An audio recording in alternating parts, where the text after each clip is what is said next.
ভক্তবৃন্দের চরণে আমার কোটি কোটি দণ্ডবৎ প্রণিপাত। আজ পূর্ণা একাদশী তিথি। একাদশী তিথির নাম হরিবাসর তিথি।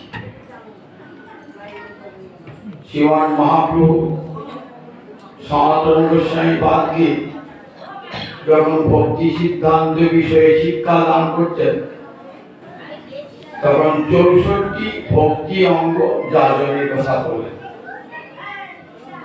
এই 64 ভক্তি অঙ্গের মধ্যে দেখবেন একটি হলো একাদশী উপবাস। একাদশী অপর নাম হলো হরিবাসর। বাসর শব্দ অর্থ দিন। হরিবাসর মানে শ্রীহরির দিন, তার মানে শ্রীহরির সঙ্গে ভক্তের মিলনের দিন। শ্রীহরির সঙ্গে ভক্তের মিলনের দিন। এই দিন ভগবানের সঙ্গে মিলনটা কেমন করে হবে? আমরা তো ভগবানের সঙ্গে অমিলিত অবস্থায়, বিলুপ্ত অবস্থায় সারাটা জীবন কাটাচ্ছি। সারাটা জীবন ভগবানকে বাদ দিয়ে যত সুখ আমরা করি, ভগবানকে বাদ দিয়ে সব করি, সংসারে সব কর্ম করি। যাকে সর্বাগ্রে মনে রাখা উচিত ছিল, সেই ভগবানকে সর্বাগ্রে ত্যাগ করেছি। সর্বাগ্রে গোবিন্দ গীতা বলেছে না, সর্বধর্ম পরিত্যাজ্য, সব ধর্ম পরিত্যাগ। আমরা সব ধর্ম ত্যাগ করে দিয়েছি, সর্বধর্মীয় আমরা ত্যাগ করেছি। ভগবানকে পরিত্যাগ করে দিয়ে সর্বধর্মই ত্যাগ হয়ে গেছে। দেখুন তাহলে ভগবানের সঙ্গে মিলবো কেমন করে? সেটা শাস্ত্র বলেন, পরিকারের মানুষ তোমরা তো সর্বধর্ম ত্যাগ করে বুঝাচ্ছ, সব ধর্মই ত্যাগ করে বুঝাচ্ছ, কোনো ধর্মীতি করো না। একটি ধর্ম জানো কেমন করে আহার নিদ্রা ভয় বংশ বিস্তার করতে হবে। এছাড়া তোমাদের আর কোনো ধর্ম নাই। পেট পুড়ে কোথায় আহারের ব্যবস্থা হবে, এই দিবারাত্রির চিন্তা। ক্লান্তি এলে না গিয়ে ঘুমবো কোথায় 6 ঘন্টা 7 ঘন্টা 8 ঘন্টা 10 ঘন্টা। আমার রোগ হলে একটু শরীর রোগকে দেখাও, বারবার আমার শরীরে ঢেকার উঠছে কেন, আমার কাশি হচ্ছে কেন, হাঁচি হচ্ছে কেন? তাহলে বাঁচবার জন্য মৃত্যু ভয়েতে কাঁপছে সবাই। আর দ্বার পরিগ্রহ করে সংসার বিস্তারের চেষ্টা। এই আয় নিদ্রা ভয় বংশ বিস্তার, এই চারটে কাজ ধর্ম বলুন। এই চারটে পশু ধর্ম, আহার নিদ্রা ভয় বংশ বিস্তার। মানুষ একটা পশু। মানুষ পশু হলো, মানুষ উচ্চ স্তরের পশু। কিসে? তার একটা গুণ বেশি আছে। কি গুণ আছে? ধর্ম অধিক, বিশেষত্ব। এই পশু থেকে তাকে বিশিষ্টতা, অর্থাৎ তাকে স্বতন্ত্র বলা হয়। কেন না? পশুর ধর্ম নাই। ধর্ম মানে ভগবত ভজনের নামই হলো ধর্ম। সোজা সাপ্তাহের কথা, ধর্ম মানে ভগবানের ভজনের নামই হলো ধর্ম। মদভক্ত কৃত ধর্ম। ভগবান উদ্ধব বলে ধর্ম কাকে বলে? ভাগবত 11 সন্ধি, আমাকে ভক্তি করাই হলো ধর্ম। এই ধর্মটা আছে বলে মানুষ পশুর থেকে দূরে, পশুর থেকে উঁচুতে। যেদিন ধর্মটি ত্যাগ করলেন, ভগবানকে ভজা ত্যাগ করলেন, সেদিন আপনিও যা, আপনার বাড়ির কুকুরটাও তাই। আপনিও যা, আপনার বাড়ির কুকুরটাও তাই। আমি কুকুর নাকি? হ্যাঁ, তুমি তো কুকুর বাটো, তুমি তো কুকুর বাটো। কুকুরে যা যা ধর্ম রাখো তোমার কাছে আছে। বঞ্চন কুকুরে একটা বেশি ধর্ম আছে, সে প্রভু ভক্ত। তুমি কিন্তু প্রভু ভক্ত নও, যার কাছে উপকার পাও তারই ধার মশাও। তুমি কুকুরের প্রভু কাছে তারা জানি খেতে পায় দিন রাত, তাহলে সে বস মানে সে লেখাপড়া যায় না, সে স্কুল কলেজে যায় না, কিন্তু এই গুণটা তার আছে। আর তুমি স্কুল করে গেছো, লেখাপড়া শিখেছো, বড় হয়েছো, তোমার এই গুণটা নাও। পাশের বাড়ি একটা মানুষ মরছে, তার খোঁজটাও তুমি নাও না। তাহলে ঠিক আছে, মানুষ বলে গর্ব করছে কেন? মানুষ বলে গর্ব করছে কেন? ভগবান ভজন হয়ে পায় এইসব গুণগুলো আপনা আপনি আসে, জানেন তো? গোবিন্দকে ভালোবাসে, যে গোবিন্দের সন্তান সমস্ত জীবকে ভালোবাসতে হয়, এই গুণটা আসে, আপনা আপনি এসে যায়। যে ভগবান ভজনহীন জন, সে কোনো গুণ তার নাই, সে নির্গুণ সূক্ষ্ম, তার কোনো গুণ তার নাই। ভগবানকে যে ভজন করে না, তাই ধর্মে নাহি না পশিবি শোনা। তাই শাস্ত্র বলে উচ্চ কণ্ঠে যে আমি ডাক্তার, আমি উকিল, আমি হাকিম, আমি ব্রাহ্মণ, আমি সন্ন্যাসী। বললেন কিসে? ভগবান যদি ভজন করো, কিসের সন্ন্যাসী? তুমি গেরুয়া কাপড় পরলে কেউ সন্ন্যাসী হয় নাকি? ভেটটা নিয়ে কেউ সন্ন্যাসী হয় নাকি? না বাবাই হয়? ভেট পরলি বাবাই হয় নাকি? বড় সহজে আমাকে বাবাজি হতো না, সন্ন্যাসী হতো না। ভগবানকে ভজন করুন, প্রাণ ভরে ভজন করুন। ঘরে থাকুন, জায়গায় থাকুন, পোশাক যেগুলো পোশাক করুন, তার কোনো ক্ষতি নাই, ভেট কিনতে হবে না, সন্ন্যাসীকে বিবাহ করতে হবে না।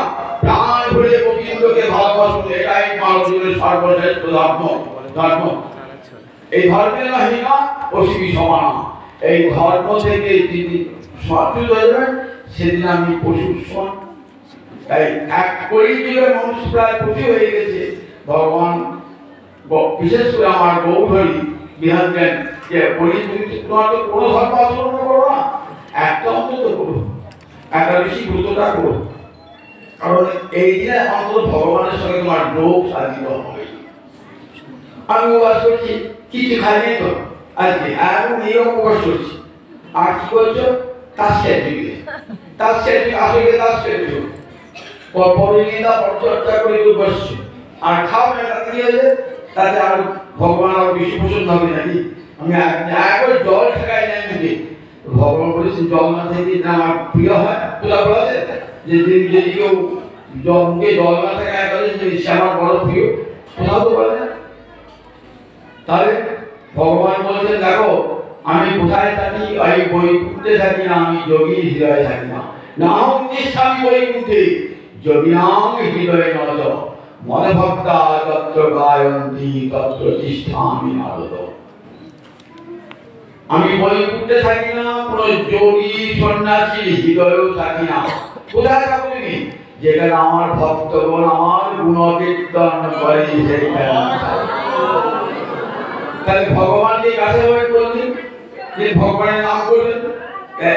আমরা সপ্তাহে 15 দিনে ভগবানকে, মাসে 2 দিন 15 দিন অন্তর ভগবানকে ডাকার সময় পাই না। তো একটা দিন একাদশীর দিন, এদিন প্রাণ ভরে হরিনাম করবো, হরিকথা শুনবো, তাহলে কি হবে? গোবিন্দ আমার কাছে চলে আসবে। উপাবৃত্ত পাপে, সমস্ত পাপ থেকে দূরে থেকে বাস গুণেশ বলেন একান্নবাস, সমস্ত পাপ থেকে উপবৃত্ত হয়ে এই ভগবানের সঙ্গে একসঙ্গে থাকবো, এর নাম উপবাস। বাস মানে বাস করা। গোবিন্দের সঙ্গে বাস করব কোনদিন? যেদিন ভগবানের নাম কীর্তনে আমার জীবনটা মুখরিত হবে। তাই একাদশীর দিনটি হলো এমন না, সমস্ত পাপ থেকে মুক্ত হয়ে, মনের যাত্রী জটিলতা থেকে মুক্ত হয়ে এই দিন ভগবানের গুণকীর্তন করে তার কাছে থাকবো একটা দিন। একটা দিন জগৎপতি গোবিন্দকে কাছে পাবো একটি দিন। তাই এই নাম হল উপবাস। এই যে এই উপবাস শব্দের আসল অর্থ বেশি।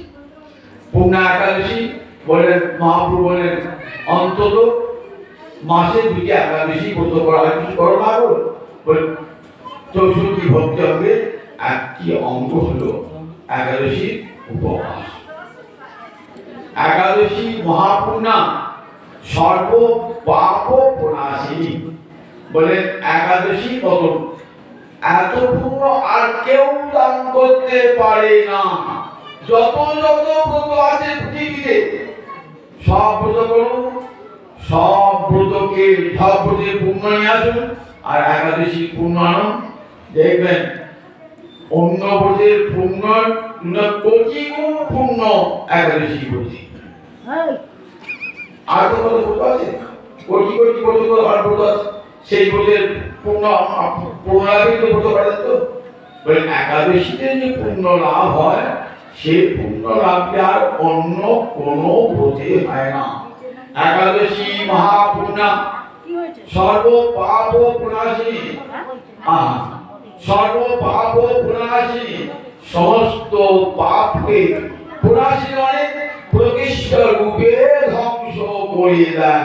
নাসিনী বলি তো একটা উপসর্গ যোগ করিয়েছে, প্রকৃষ্ট রূপে একাদশী বলেন সেদিন সব পাপ ধুয়ে মুছিয়ে দেয়। ভক্তেশ্ব জীবনী বিষ্ণু, এই যে একাদশী গৌণ ফল, আমার পাপ বিনাশটা একাদশী গৌণ মানে কি বলি অপ্রধান ফল, আপনা আপনি হয়ে যান, ওটা যদি চেষ্টা করতে হয় না। কিন্তু মুখ্য ফলটা কি? ভক্তেশ্ব জীবন হরি ভক্তি উদ্দীপন হয় একাদশী ব্রত করলে পারে। তাহলে একটা গৌণ ফল, আপনি একটা মিলেতে গিয়ে সরষে তেল নিয়ে আসে অন্য থেকে নিয়ে বলে আমার সরষে পিছিয়ে দেবো, হ্যাঁ আমি সকালে গিয়ে বিকালে একটা টি নিয়ে গেলে তেলটা দিল, তেলের মালিক বলতে আমি ব্যাগ এনেছে তো কেন বলে আমার সরষে থেকে বীজে খোল হয়েছে, ওই ওটা যদি তাহলে পয়সা দিয়ে রেখেছে তেলটা ফেলে পয়সা না, খোলটা আপনা আমি হয়ে গেছে, ওটা যদি পয়সা দিয়ে হলো না, হলো হয়েছে পয়সা দিল না। তাহলে এখন গৌণ ফলটা ঠিক এইরকম, আপনি একাদশী ব্রত করেন তো পুণ্যটা আপনারই চলে, পাপটা আপনারই ধ্বংস হয়ে গেল, তাহলে চেষ্টা করতো না, কোনো প্রায়শ্চিত্ত করতো না। লাভটা কি হলো? সরষের তেল পাওয়ার মতন গোবিন্দ চরণে অমলা ভক্তি পরমার্থ প্রতিপ্রদা। অর্থ রোজগার করেন তো সকাল থেকে সন্ধ্যা পর্যন্ত, কত টাকা আপনি গুনছেন দিন রাত, ব্যাংকে কত টাকা হিসেব রাখছেন তো, অর্থ চেষ্টা করি, কিন্তু পরমার্থ সেটা তো চেষ্টা করলাম কি করে রোজগার করতে হয়। বলে একাদশী ব্রত করো, তাহলে কি হবে? অন্ন ব্রত করলে কি করবে? লক্ষ্মী পুজো করলে টাকা হবে, ধন হবে, অর্থ হবে। আর একাদশী ব্রত করলে কি হবে? পরমার্থ হবে, যে অর্থ যে গোবিন্দের কাছে যেতে পারবেন। ঠিক আছে তো? পরমার্থ প্রতিপ্রদা, পরমার্থ দান করবি। এই জগতে টাকা নিয়ে তো গোবিন্দের কাছে যাওয়া যাবে না, হবে? এই জগতে কোটি টাকা দিয়ে গোবিন্দের কাছে যেতে পারবে না, কিন্তু পরমার্থ থাকে একবারে গোবিন্দ, একটা প্লেনে চেপে চলে যাবেন গোবিন্দের কাছে। দেখেছেন তো? এই জগতে প্লেনে চেপে টাকা নিয়ে কোথাও যাবে, হয় আপনি দিল্লি যাবেন না অন্য জায়গায় বিভিন্ন জায়গায় যাবেন। আর যদি পরমার্থ করেন তাহলে একবারে স্বর্গ থেকে বিমান আসবে, একবারে বৈকুণ্ঠ থেকে রথ আসবে, আপনাকে নিয়ে চলে যাবে। তাহলে একাদশী ব্রতের এত মহামহিমা, একাদশী মহাপুণ্যা, সর্ব পাপ প্রণাশী। আমরা কত ব্রত করি কিন্তু একাদশী ব্রত করতে অনেকেই লজ্জা, কি আশ্চর্য! আমার যেই পয়সা দেবেন একাদশী শতবার একাদশী করে নাকি, বেশি করে মাছ খাবি ওই দিন, তাহলে স্বামী বেঁচে থাকবে অনেকদিন। দেখেছেন তো পল্লিগ্রামে আমরা কাটোয়া থেকে বুঝতে পারেন না, কাটোয়া বাইরের নাম নাম বলে দেখবে শতবার তাদের একাদশী করে নাকি, শতবার একাদশী করে নাকি, শতবার একাদশী স্বামী বলে যাবে তো বলে দেখাও গো ঠাকুর তুই তো পণ্ডিতে করছো, শতবার একাদশী করে স্বামী বলে যায়, আমার শাস্ত্রের প্রমাণ দিতে পারবে? শাস্ত্র জানে না, মন গড়া শাস্ত্র, মন গড়া শাস্ত্র বলে দেয় না, কারণ একাদশী বিধবারাই করে আমাদের দেশে আছে, তাই শতবার করলে স্বামী মরে যাবে। যদি জিজ্ঞাসা করে পণ্ডিত দেখাও একাদশী ব্রত করলে স্বামী মরে যাবে, এমন কোন শাস্ত্র প্রমাণ আছে? করবো না, এই শাস্ত্রের পক্ষে করবো না। একটি শাস্ত্র প্রমাণ দেখাতে পারবো না, বরং আপনি উল্টে শাস্ত্র দেখাবেন। বলে দেখো শাস্ত্রে কি বলেছে, পুত্রের সঙ্গে পত্নীর সঙ্গে বসে একাদশী ব্রত, উভয় পক্ষে একাদশী ব্রত করবেন। সপুত্রস্য সভার্যস্য স্বজনৈ ভক্তি সংযুত একাদশ্যাং উপবাসে পক্ষয় উভয়। অর্থ নাকি সপুত্রস্য মানে পুত্রকে, সভার্যস্য মানে ভার্যাকে নিয়ে, পত্নীকে নিয়ে, স্বজনগণ যারা আপনার নিজজন কাছে তাকে ভালোবাসেন তাকে সেখানে একাদশী করতে হয়। স্বজনের সঙ্গে উভয় পক্ষের একাদশী ব্রত পালন করবেন পরমানন্দে। এই প্রমাণ তা দেখা তুমি বলছো একাদশীর দিন সর্বদা একাদশী করতে নাই, কোন কোন শাস্ত্রে কোন কোন পুরাণ আছে? কোথাও নাই। দেখেছো তো কতগুলো গোড়ামি, মিথ্যা গোড়ামি, সেগুলো শাস্ত্রের বাণী বলে আমাদের প্রচলিত আছে। আমাদের আসলে শাস্ত্র দিকেও পড়ে না, শাস্ত্রকেও জানে না, লোকে শুনে শুনে শাস্ত্র। তাই পূর্ণ মহাপূর্ণ একাদশী ব্রত, একাদশী ব্রত মহাপূর্ণ। তার এই নিত্য ব্রত আমাদের যত বৈদিক কর্মের, সমস্ত বৈদিক কর্মের তিনটে ভাগ আছে, নিত্য, নৈমিত্তিক, কাম্য। কাম্য কাকে বলে? কামনা করে যে কাজগুলি করি তাকে বলে কাম্য কর্ম। সরস্বতী পুজো করি, লক্ষ্মী পুজো করি, ঘরে ঘরে লক্ষ্মী পুজো করি, মনসা পুজো করি, এগুলি বলছি সব কামনা। সাপে যেন না কামড়া সে মনসা পূজা করি, ধন যেন হয় সে লক্ষ্মী পূজা করি, বিদ্যা যেন হয় সে সরস্বতী পূজা করি, সরস্বতী পুজো সন্তান যেন হয় সরস্বতী পূজা করি।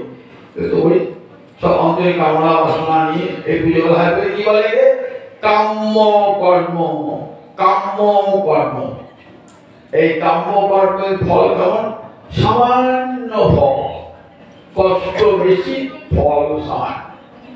পর্বতের মুশিক প্রসাদ, বহু কষ্ট করলেন, ফল সামান্য, এবং ফলটা থাকবেও না।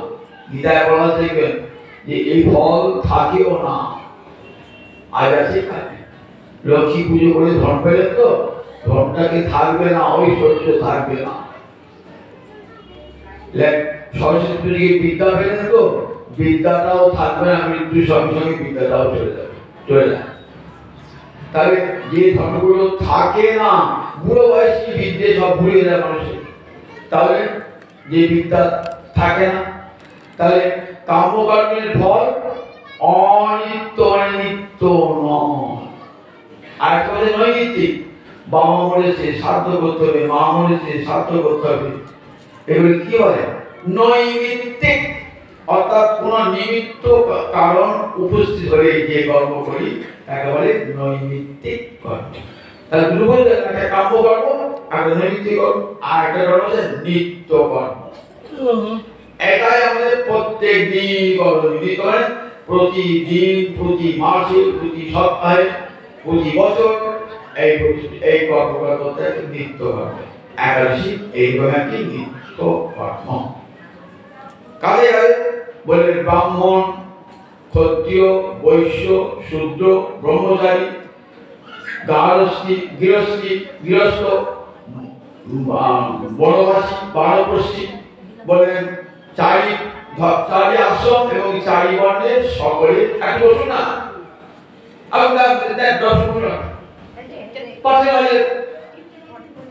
চারি বর্ণে এবং চারি আশ্রমে, চারি বর্ণে এবং চারি আশ্রমের নিত্য ধর্ম। সেগুলি বলেন মিশনারি হয়ে গেছে, আমার একাদশী পড়লো নাই, বলে না শাস্ত্র বলেছেন চারি বর্ণে চারি আশ্রমের একাদশী ব্রত কর্তব্য। তাহলে নারী পুরুষ ভাগ আছে এগুলো না। বলেন দেখো 8 বছর বয়স হতে 80 বছর বয়স পর্যন্ত প্রতিটি নর নারীর কর্তব্য। ব্রাহ্মণ, ক্ষত্রিয়, বৈশ্য, শূদ্র প্রতিটি নর নারীর কর্তব্য একাদশী ব্রত পালন। নরেরাও করবে, নারীরাও করবে। নর নারীর সমান ধর্ম, নর নারী, কাজী নরেরাও করবে, নারীরাও করবে। নারীকে কোথাও অধিকারচ্যুত করা হয় না। শাস্ত্রে কি বলে জানো? যত্র নার্য পূজ্যন্তে তত্র দেবা রমন্তে। যেখানে নারীরা সম্মান পায়, পূজা পায়, সেখানে স্বয়ং দেবতারা স্বর্গ থেকে নেমে আসে। যেখানে নারী অপমানিত হন, সেখানে স্বয়ং ভগবান হরি পর্যন্ত অসন্তুষ্ট হন। মনে রাখবেন, নারীরা জগতের কারণ নাম মহিলা, জগতারা মোহনিয়া পূজ্য স্থানীয়। জগতের সমস্ত মহামানব নারীকে উচ্চে সম্মান দান করেছেন, কারণ তারা মাতৃজাতি, তারা সব সময় পূজার পাত্রধারী। তাদেরকে অপমান করে বৈষ্ণব হওয়া যায় না, তাদেরকে অপমান করে কখনো সন্ন্যাসী হওয়া যায় না। আর এটা অস্বীকার করতে হবে পৃথিবীতে। আর এই ভাগ্যটা আসলে দেখে না, আর লোক কটা পুরুষ আর কটা নারী দেখবেন। নারী আজকে তার বললাম আমার অধিকার নাই, পাক শোনার অধিকার নাই, বসবার অধিকার নাই, তাহলে পাক হবে? পাঁচটা পুরুষ আসবে না পাক শুনতে। যত ধর্মক্ষেত্রে কারা ভিড় করেছে? নারীরা। যত ধর্মকর্ম রেখেছে নারীরা রেখেছে। গৃহে শান্তি বজায় রেখেছে নারীরা। তাহলে যারা শান্তির প্রতীক, যারা পবিত্রতার প্রতীক, যারা ধর্মের প্রতীক, সেই নারীকে অপমান করে কেউ বাবাজিও হতে পারে না, কেউ সন্ন্যাসীও হতে পারে না, কেউ বৈষ্ণব হতে পারে না। দেখেন কল্পতরু শাস্ত্রে কোথায় নারী অধিকার নাই? নারী পৃথিবীর অর্ধেক নারী, সমান অধিকার তার সর্বত্র। বেদে দেখেন আর 17টা নারী যে মন্ত্রে ব্যবস্থা বলে বেদে নারী অধিকার নাই, বেদ ওঙ্কার উচ্চারণ করতে হবে না। মেয়েরা কোথায় আছে? কোথাও নাই যে মেয়েরা ওঙ্কার উচ্চারণ করতে, ভগবানের নাম ওঙ্কার উচ্চারণ করো না। যে পাড়ে গেছি পণ্ডিত না আমাদের নম বলবে। আচ্ছা পণ্ডিত কোথায়? ওঙের অর্থ আর নম অর্থ কি আগে নাকি? বলুন তো, আপনি শাস্ত্র পড়েছেন, বেদ পড়েছেন? ওঙ্কার হলো ভগবানের নাম আর নম মানে তো প্রণাম। তাহলে দুটোর অর্থ কি এক হলো? তাহলে ওঙ্কারটা ভগবানের নাম, আমি নারী হয়ে জন্মেছি বলে ওঙ্কারটা করতে পারবো না, নাম করতে পারবো না? ভগবানের নাম করা সহজই না। নারী পুরুষ সবই তো ভগবানের সন্তান, করতে পারবো না? কোথাও বলা নাই। এগুলো গোড়ামি, মিথ্যাচার। ওঙ্কার ভগবানের নাম সবাই করতে পারে, ব্রাহ্মণ বৈষ্ণব। আবার তুই ব্রাহ্মণ, তুই ক্ষত্রিয়, তুই বৈশ্য, তুই শূদ্র, তুই ওঙ্কার উচ্চারণ করতে হবে না। কোথাও কিছু বলে না শাস্ত্রে। আমি নিজে বেদ পড়া ছাত্র, বেদ পড়া ছাত্র, বিশ্ববিদ্যালয়ে বেদ পড়েছি। দেখুন কোথাও বলা নাই যে ওঙ্কার মেয়েরা উচ্চারণ করতে পারে না, ওঙ্কারের পরিবর্তে নম বলবে তারা, কোথাও নাই। এই গ্রাম্যগত মানুষ অপণ্ডিত পণ্ডিত সেজে নিজেকে পণ্ডিত ভেবে এই বিধান বুঝিয়ে দেয়। আর অধিকাংশ মানুষ সংস্কৃত ভাষা বেদ শাস্ত্র পড়ে না, ওই কি মেনে নেয়। আমার ভাই তুই বলেছেন, অঙ্কুরিত বলেছেন, সবাই মেনে নেয়। কিন্তু আজকের যুগে মেয়েরাও লেখাপড়া শিখেছে, এগুলো সব ভালো করে অনুসন্ধান করে জানবেন। কোথাও বলা হয় না যে মেয়েদের বেদের অধিকার নাই, ওঙ্কার উচ্চারণের অধিকার নাই, ধর্মক্ষেত্রে তাদের অধিকার নাই, বরং তাদের পূর্ণাধিকার। আপনারা জানেন তো খেতুরিতে বৈষ্ণব সম্মেলন হয়েছিল, জানেন কেউ? জানেন না। মহাপ্রভু নিতাই চাঁদ অদ্বৈত প্রভু যখন অপ্রকট হয়ে গেলেন, তখন খেতুরিতে, খেতুরি কোথায়? খেতুরি বাংলাদেশে, বাংলাদেশে রাজশাহী জেলা খেতুরি।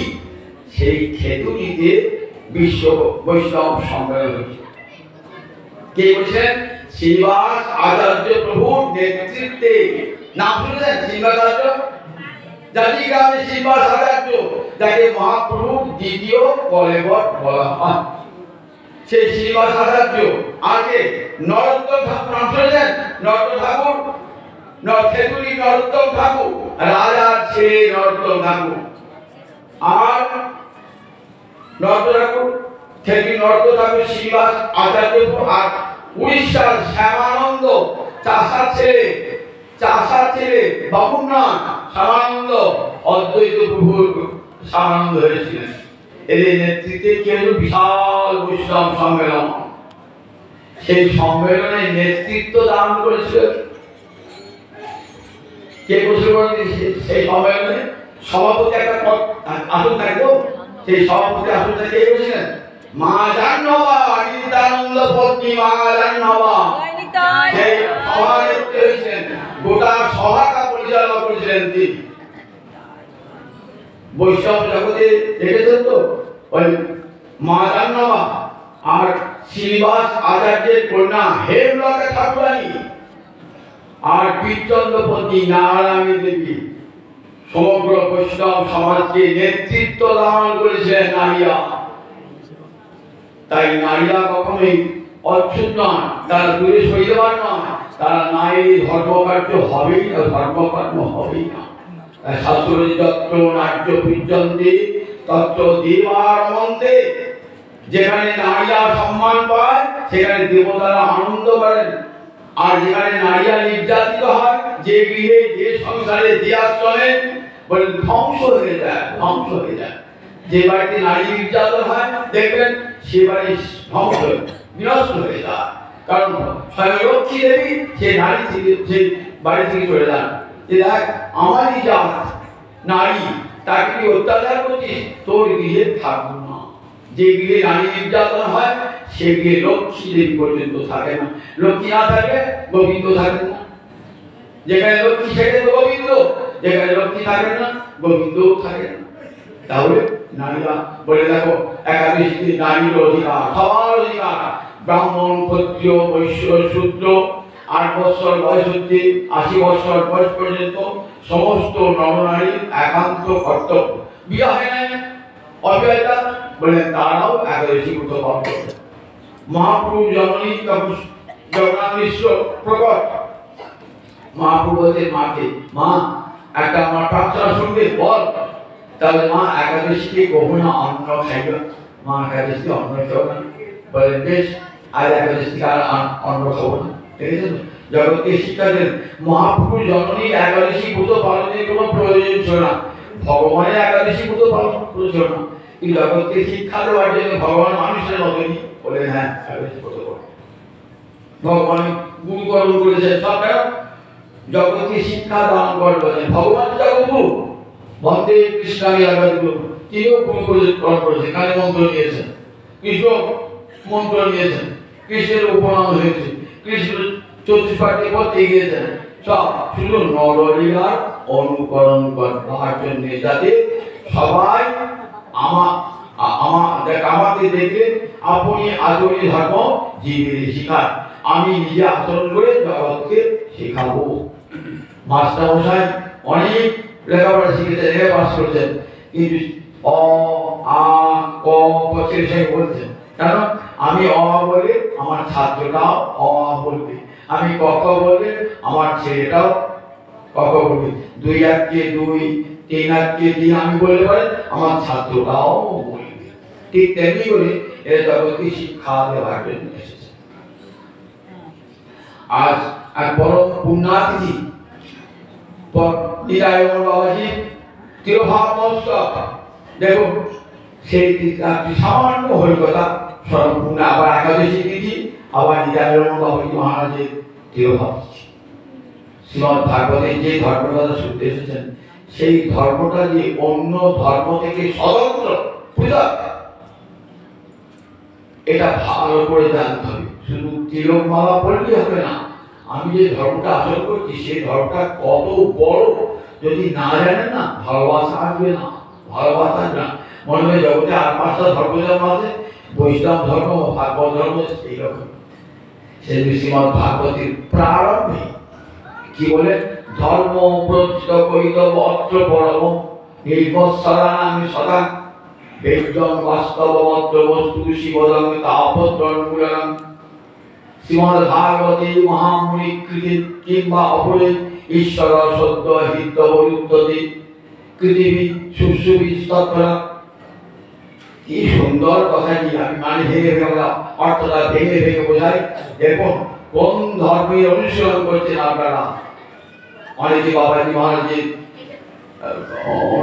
অনুগৃহীত আছেন, আবার অন্যান্য মহারাজদের পুজোয় অনুগৃহীত আছেন, সবাই তো ভক্তি অঙ্গ আবেদন করছেন, সবাই আর ভাগবত শুনতে যারা আসেন তারা সবাই তো ভাগবত ভক্ত। তা যে ভাগবত ধর্মের কথা শুনতে এসেছেন সেই ভাগবত ধর্ম কত উঁচুতে একবার ধর্ম প্রচিত করিতব অত্র পরম। বলেন এই ভাগবত ধর্মটা পরম ধর্ম।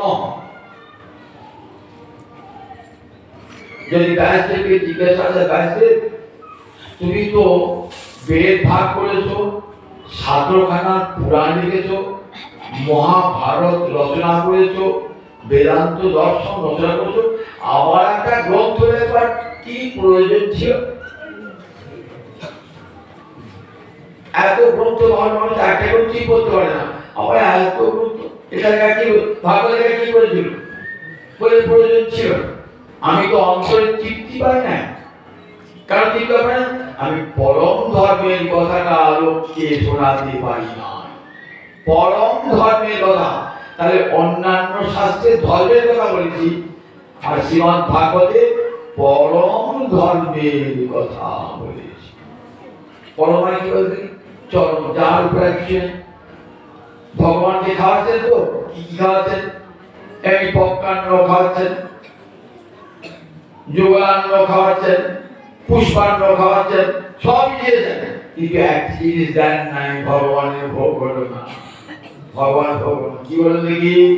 পরমান্ন যদি না দেন না ভগবানের ভোগ হবে না। বিনা পরমান্নে ভগবানের ভোগ হয় না। আপনি পুষ্পান্ন করেছেন, যোগান্ন করেছেন, অনেক কিছু করেছেন, কিন্তু পরমান্নটি ভগবানের অতীব প্রিয়। এই ভাগবত ধর্ম পরমান্নের মতন ভগবানের অতীব প্রিয়। কেন ভগবানের প্রিয়? বলেন জগতে যারা পরমহংস যারা, তাদের প্রিয় ধর্ম এই ভাগবত ধর্ম। পরমহংস কাকে বলে আর হংস কাকে বলে? দুধে জলে মিশানো থাকায় দুধটা খেয়ে নেয় হাঁস, তার মানে সার মেশানো আছে, অসার মেশানো আছে। সারটাকে খেয়ে নিল, অসারটা পড়ে এই হাঁস। হংস জ্ঞানী কোনটা সার কোনটা অসার বুঝতে পারেন, কোনটা সত্য কোনটা মিথ্যা, কোনটা বাস্তব বস্তু কোনটা অবাস্তব বস্তু, এটা বুঝতে পারে যে জ্ঞানী ব্যক্তিরা। এই অসারটাকে ত্যাগ করে সারটাকে গ্রহণ করে, তাই তাকে হংস বলা হয়। আর পরমহংস সারা সার, সারের মধ্য থেকে আবার সার গ্রহণ করে।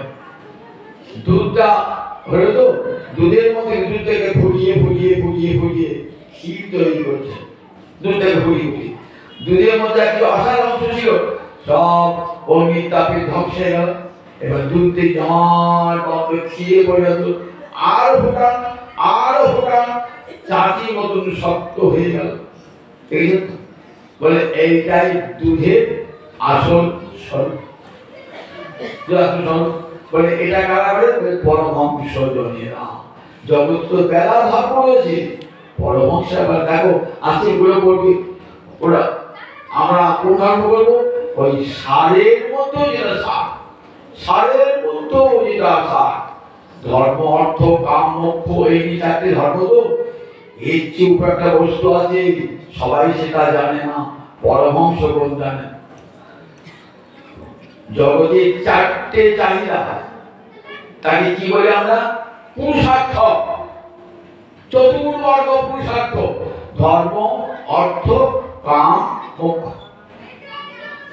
যারা ভোগী, যারা ভোগ নিয়ে থাকতে চায়, ভগবানের চিন্তা করে না যারা, তারা কি করে বন্ধু? তারা অর্থ চায় আর কাম চায়। আবার মাঝে মাঝে যাগযজ্ঞ করে, পূজা আচার করে, কেন বলতে কি? ভগবানকে ভালোবাসার জন্য না, আরো যাতে টাকা হয় পয়সা হয় তার জন্য করে। আবার এই জন্যে ভোগ হলো, পরের জন্য যেন ভোগ হয়। দান করছে, হ্যাঁ ওটা খুব দানি। দান শুধুতে করছে না, মনে মনে তার কি আছে, কামনা আছে, আমি এত দান করছি, পরের জন্মে আমার ঘরে যেন অন্যের অভাব না হয়, তার কামনা ভুল। তাহলে এগুলো সব কামনা ভগবানকে ভালোবেসে নয়, আমি দান করছি ভগবানকে ভালোবেসে নয়, নিজের মঙ্গলের জন্য, নিজের মঙ্গলের জন্য। তাহলে এগুলি কোনটাই কিন্তু ভগবানকে ভালোবাসা হলো না। মোক্ষ বলে মোক্ষটাও নয়। মোক্ষ মানে মুক্তি গো। সংসার জ্বালাতে চাই, মুক্তি চাইছেন যাতে আমার আর মায়ের পেটে আসতে না। তাহলে সেটা কি ভগবানের চাইছে নাকি? নিজের জন্য চাইছেন, আর যাতে সংসার ক্লেশ ভোগ করতে না। তাহলে জগতে ধর্ম অর্থ কাম এগুলি সব নিজেদের জন্য, আবার মোক্ষ সেটাও নিজের জন্য, কোনটাই ভগবানের জন্য নয়।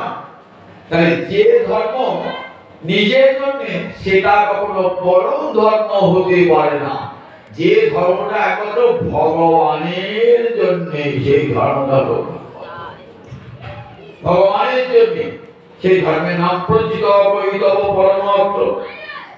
বলেন পরম ধর্মের কথা বলা হয় না, কারণ তাতে কপটতা মুক্ত হয় না। আমি কৃষ্ণ ভক্তি কি জন্য? গোবিন্দ আমার একটা বড় মামলা লেগেছে।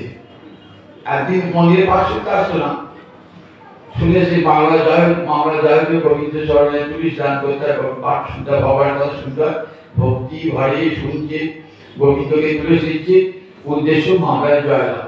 যে জয়লাভ হয়ে গেল আর গোবিন্দ ভজন নাই, ঘরে অশান্তি লেগেছে বলে ভগবানের সেবা করো, পাঠে করো না, হরিনাম দাও, হরিনাম দিলেন, অশান্তি যে চলে গেল আর হরিনামের মতি না। একাদশী রোগ হয়েছে, একাদশী ব্রত রোগ সেরে, একাদশী ব্রত করলাম কি জন্য? রোগ সারাবার জন্য। যে একাদশী ব্রত রোগ সেরে গেল, একাদশী ব্রত ত্যাগ করলাম। তাহলে দেখুন একাদশী ব্রত করছি, হরিনাম করছি কি জন্য? আত্মসুখ বাঞ্ছা, সবটাই নিজের সুখ কামনা। সে ধর্ম কখনো পরে ভগবানের জন্য যদি না হয়, সে ধর্ম কখনো পরম ধর্ম হতে পারে না। ভাগবত ধর্ম এত সুদে অবৈতব কৃষ্ণ প্রেমে যেন জাম্বু নদহি, যে প্রেমে লোকে নাহি হয়। অবৈতব মানে কৈত মানে কপটতা, অকৈত মানে যাদের কপটতা নাই। আমি কৃষ্ণ ভক্তি অর্থ চাইছি, এর নাম কপটতা। কৃষ্ণ এখানে উপলক্ষ, আমার লক্ষ্য ধন উপার্জন করতে হবে। মায়ের চরণে ফুল দিচ্ছি, পদ্ম দিচ্ছি, মা ভাজ্যাং মনোরমা দেহি, আমার যেন একটা সুন্দরী পত্নী হয়। তাহলে মাকে কত ভালোবাসে দেখবে। ধন দেহি জয় দেহি, মা আমাকে ধন দিও। তোমার তো ভালোবাসি না, তোমার চরণে ফুলটা না দিলে আমার হবে না তো মাকে। তাই মায়ের চরণে ফুল দিচ্ছি, আমার ধন হবো ঈশ্বরের। মাকে ভালোবেসে নয়, মায়ের বেলা টাকা আছে তো, তাই মাকে খুব সেবা করছি, খুব সেবা করে না। এই জায়গাতে বাপ মাকে সেবা করছি, বেলা টাকা আছে তো, মায়ের পা ধুয়ে দিয়ে মায়ের সেবা করে টাকা পাবো। ঠিক সেরকম ভগবানকে ভালোবাসি, টাকা পাবো, ধন পাবো বলে। এই ধর্ম কখনো বড় হয়? যেখানে নিজের সুখের জন্য, নিজের স্বার্থের জন্য, তার জগতে যত ধর্ম আছে সব এরকম, সব এরকম।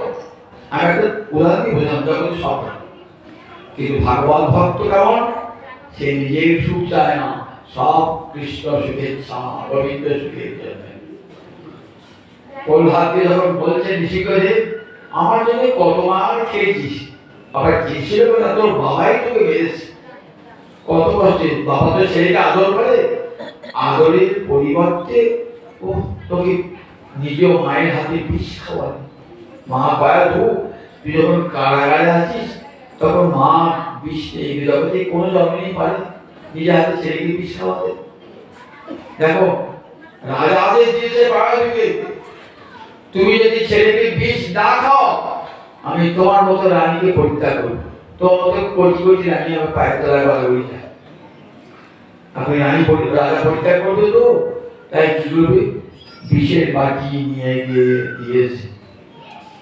প্রহ্লাদ গোবিন্দ চরণে শরণাগত, মৃত্যু ভাইকে পড়া করে না। মা দিয়েছো এই খায় না। প্রহ্লাদ বুঝেছে মা, প্রহ্লাদ বুঝেছে মা আমার বিষের এসে মা খাওয়ালে। ও মা, আমি তো গোবিন্দকে রানী খাই না, তা গোবিন্দ সুস্থ হবে না? একটা তুলসী পাতা না দিলে গোবিন্দ খান। মা তুলসী পাতা দাও, যে বিষের উপর যে তুলসী পাতা দিয়েছেন না, আর বিষ থাকে, বিষের উপর 30 বার দিলা থাকে বিষ, বিষ অমৃত হয়ে গেছে। কল্যাণ ঢক করে বিষ খাইবে, কিছুই হলো না। আগুনে একটা বোন ছিল, তার নাম হোলিকা। এখন হোলিকা শুরু পাওয়া যায় না, কখন দোল পূর্ণিমা দিন আমি হোলি খেলা বলি না। হোলি খেলা মানে ওই হোলি, যেদিন হোলিকা শুরু বন্ধ হয়েছিল, শীতকাল ছাই নিয়ে সবাই আনন্দ করেছে। তাই হোলিকা শুরু হয় বলছি, ছেলেটা তো মরছে না, পাহাড় থেকে ফেলে দিয়েছিলাম, সমুদ্রের জলে ফেলে দিয়েছিলাম, হাতির পায়ে ফেলেছিলাম, বিষধর এক গালে বিষধর সাপ তার মাঝে ফেলেছিলাম। একটা নয়, একটা সাপ পালিয়ে যেতে পারে, একবার সাপের ঘরে ঢুকে দিলাম। সেটা বল ছোট পাড়া ঘর, এক গাদা গৌর কালীয় সাপ ঢুকিয়ে দিয়েছে ঘরের মধ্যে, জঙ্গল পোড়া এতগুলো একটা ছোট ঘরে একবার হাজার হাজার সাপ, তার মধ্যে আপনি থাকে কামড়াবে না। কিন্তু একটা সাপ এই ঘর চলে ছিল, একটা সাপ কিছুই করে না, সেটা গায়ে কোনো ক্ষত ছিল না। আচ্ছা ছেলে বলবো হাতি না, হাতি পালের মধ্যে ফেলে পাগলা হাতি কোন থেকে ধরি না, পাগলা হাতি ধরি এরকম থেকে হাজার হাজার পাগলা হাতি চুরি করে পাঁচে চুরি করে। ও বাবা, হাতি তো সুর দিয়ে গাটা ভালো করে চেটে দিয়ে, হাতি সুর দিয়ে চরণটা প্রণাম জানিয়ে হাতি সব পালিয়ে সে তো বসে পাহাড় পিছনে ফেলে দুটি পাহাড়কে মাউন্ট এভারেস্ট ফেলে দিই, ওকে ফেলে দিতে মাউন্ট এভারেস্টেও বড় পর্ব সেখানে দেবে ফেলে কোথায় পেয়েছে কে যেন পড়ে ধরে আসে, কিছু হল না। সমুদ্রের জলে কাঠে বাষ্পে করে সমুদ্রের জলে ফেলে দিই, কাঠে বাষ্পে জলে ফেলে দিই, বাষ্প ভাস হয়ে দিয়ে গেল বলে হাতে নিচে গেল। কোনো কিছুতেই তো বলহান করছে না, বলবে না, বলে হোলিকা চুপ বলে শেষ করে বলে দেখ হোলিকা এক কাজ কর, তুই তো আমার বোন, দেখ আমি তোকে টাকা পয়সা দেওয়ার কাজ চাইবো, আমাকে মেলা টাকা তুই দেখ তোর একটা ক্ষমতা আছে, কেউটা আগুনের মাঝে পড়লেও অগ্নি তোর অঙ্গ দহন করতে পারে। তুই আমার এই ছেলেটাকে করে দেবো, বস জায়গায় বস, আমি আগুন জ্বালিয়ে দেবো, তুই বেরিয়ে চলে আসবি, ছেলেটা পুড়ে মরবে। আগুন লাগিয়ে দিল, হোলিকা পরে ছেলে বসলো, হোলিকা পুড়ে মরে ছাই, আর কল হাত বেরিয়ে চলে এলো। এত কষ্ট করছে আমার জন্য, আমার জন্য এক কাজ কর, তুই যা চাইবি একটাই চলে। তুই দেখ ইন্দ্রপদ নেই, দেবরাজ ইন্দ্র স্বর্গে আছে, এ রাজ্যপদ নেই না, একটা দ্বীপে আধিপত্য নিবি বলে না, ব্রহ্মলোকে আধিপত্য নিবি বলে না, কিছু না বলে না, আমার বাবার তো মেলা সম্পদ দেখলাম, সম্পদের সম্পত্তির পরিণাম কি আমি নিজের চোখে দেখলাম, আমি চাই না, আমি সম্পদ চাই না। তাহলে তুই কিছু নিবি না আমার কাছে, তোকে ভালোবাসি নিবি না? তাহলে প্রভু না আমার যখন বলছো তাহলে একটা জিনিস আমাকে দাও, দিতে তো? হ্যাঁ।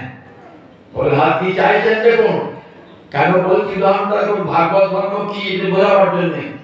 যা প্রতি অবিবেকিনা বিষয়েষু অনপায় তাং শরত স্বামী হৃদয়াৎ না পোষক। যা প্রতি মানে যে ভালোবাসা, অবিবেকিনা অবিবেকী ব্যক্তি যা ভালোবাসা করে বিষয়েষু, বিষয় মানে বিষয়ে, অবিবেকী ব্যক্তি বিষয়ে যে ভালোবাসা, অবিবেকী বলে যারা টাকা ছাড়া কিছুই চায় না জীবনে, জীবনে এসেছে ভোগ করতে, ঋণাঙ্কিত ঘৃতং পিবে, ঋণ বলে ঘিকা, পরলোক বলে কিছু নাই, ভগবান বলে কিছুই নাই, আত্মা বলেও কিছু নাই, এসে তো মরে যাবে, যতদিন আছে ইচ্ছা মতো ভোগ করো কৃষ্ণ। একজন মানুষ বলে না, কারা বলে যারা চার্বাক মুনির শিষ্য, নাস্তিক চার্বাক তার শিষ্য, তারা বলে খাও দাও ভোগ করো। বিষয় ব্যক্তি, যারা বিষয় ব্যক্তি তারা টাকা পয়সা ছাড়া কিচ্ছু জানে না। দিন রাতে তার ধ্যান, টাকাই তাদের ধ্যান, টাকাই তাদের তপস্যা, টাকাই তাদের সব। ওই অবিবেকী ব্যক্তির টাকায় যেমন ভালোবাসা, যা প্রতি অবিবেকের নামে বিশেষ অনুপায় নয়, এক মুহূর্ত ওই টাকার চিন্তা হতে তাদের হৃদয় মুক্ত হয় না। রাত্রিকালে ঘুমও হয় না। ধনী ব্যক্তি আমার টাকাকে চুরি করে নিয়ে গেল, ঘুম হয় না। দেখবে ধনী ব্যক্তি ভয়ঙ্কর কঠিন রোগে আক্রান্ত হয়ে যায়, রাতের পর রাত তাদের ঘুম হয় না। আর চিন্তা করতে করতে করতে অসংখ্য রোগ থাকে, পয়সা করে খরচ হয়, তার তো ভগবানকে দেবে না। যা রোগ ডাক্তারকে দেখা 2 লক্ষ টাকা 5 লক্ষ টাকা দিয়ে অপারেশন করবে, অমুক করবে, তমুক করবে, এই করে ভগবান তার টাকা নয় ইচ্ছায় করে দেয়। ভগবানকে দিও না একটা পয়সা, নিজে ভোগ করল, তার গতিটা কি হয় বলুন দেখি। দেখবেন কঠিন কঠিন রোগ এসে আক্রমণ করছে, 2-5 পয়সা সে রোগ ভালো হবে না, লক্ষ লক্ষ টাকা লাগবে। টাকাগুলো ডাক্তার দেবে, আর কারা দেবে? সরকার নিয়ে নেবে। ইনকাম ট্যাক্সে ইডি এসে ধরবে, ইনকাম ট্যাক্স অফিসে ধরবে। তুমি দেখো সরকারকে না দেখিয়ে লুকিয়ে টাকা রেখেছো, দাও টাকা, পৌঁছ দাও, আবার টাকা তাই টাকাগুলো ওইভাবে চলে যাবে, অর্থগুলো তাদের ওইভাবেই চলে যাবে। আমার কিছু চোরে টাকাতে চুরিও করলো, তার সে যেমন চুরি করছে তার থেকে সে চুরি করে চলে যাবে, বাটপাড়ি করবে। এইভাবেই তাদের অর্থ চিন্তা ছাড়বে না এক মুহূর্তে। প্রহ্লাদ বলছে ওই রকম তাদের অর্থ চিন্তা না, শত বিপদে পড়লেও তার অর্থ চিন্তা হতে কিছুতেই মনটাকে মুক্ত করতে পারে না। কঠিন ব্যাধিতে মৃত্যুকালে মরছে, মরে যাবো এই টাকার মধ্যে, তখনও ছেলে ঘোরাচ্ছে, দেখিস যা দেখো আমার যা সম্পত্তি ঠিক থাকে যেন আরো ভালো তুমি দেখেছ। ভগবান চিন্তা নেই, বলো হরি বলো, নিতাই বলো, গৌর বলো, বলবে না, বলবে না। বলছি ওই বিশেষ ব্যক্তির বিষয় যেমন ভালোবাসা, হে গোবিন্দ তোমার চরণে যেন আমার সেই রকম ভালোবাসা।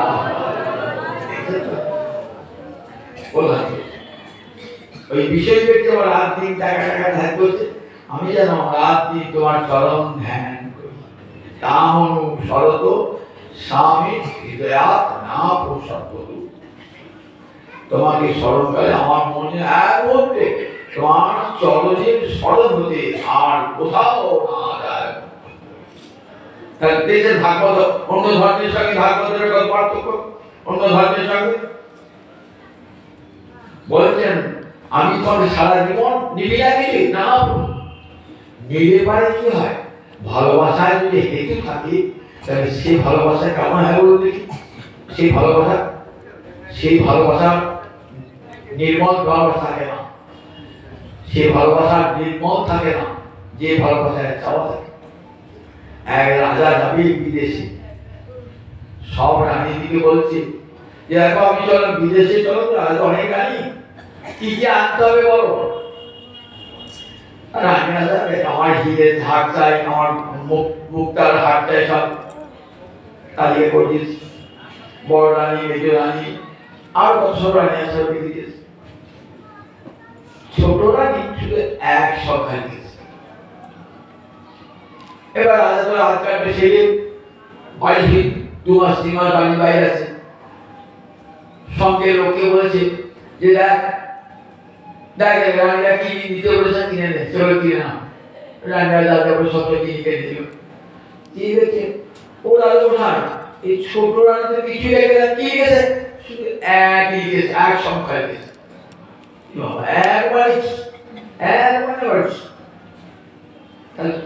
সবাই যদি বড় রানী, মেজ রানী, আজ সকাল দিয়ে না, ছোট রানী যদি কিছু না নিয়ে যায়, কিছুই পারলাম না, কিন্তু কিছু লেগে নেয় এক। রাজা বাড়ি ফিরে বলছে সব আপনার যে কাপড় গয়না অলঙ্কার সব দিবে। ছোট রানী ঘরে গিয়ে বলছে তোমার জন্য কিছু আনতে পারলাম না, কেন তুমি এক লিখেছো কেন? ও রাজা হয়ে এত বুদ্ধি ধরো, আরে একের অর্থ বুঝতে পারলে না? আমি একমাত্র তোমাকেই চাই, আর কাউকেই চাই না। একটাই এক, একমাত্র তোমাকেই চাই, আর কিছুই চাই না। ভালোবাসার মানুষের কাছ থেকে কিছুই প্রার্থনা নাই, একটাই প্রার্থনা, তোমাকে শুধু চাই। ভক্ত তাই বলে, ভক্ত কি এরা অনন্যা ভক্তি, যে গোবিন্দ আমি তোমাকে ছাড়া আর কিছুই চাই না। ব্রজগোপীরা গোবিন্দ ছাড়া আর কিছুই চাইতেন না। ব্রজগোবিন্দ কি তারা তাদের কেমন ভালোবাসা দেখুন, গোবিন্দের কৃষ্ণ শুভেচ্ছায় সর্বস্ব দেয়।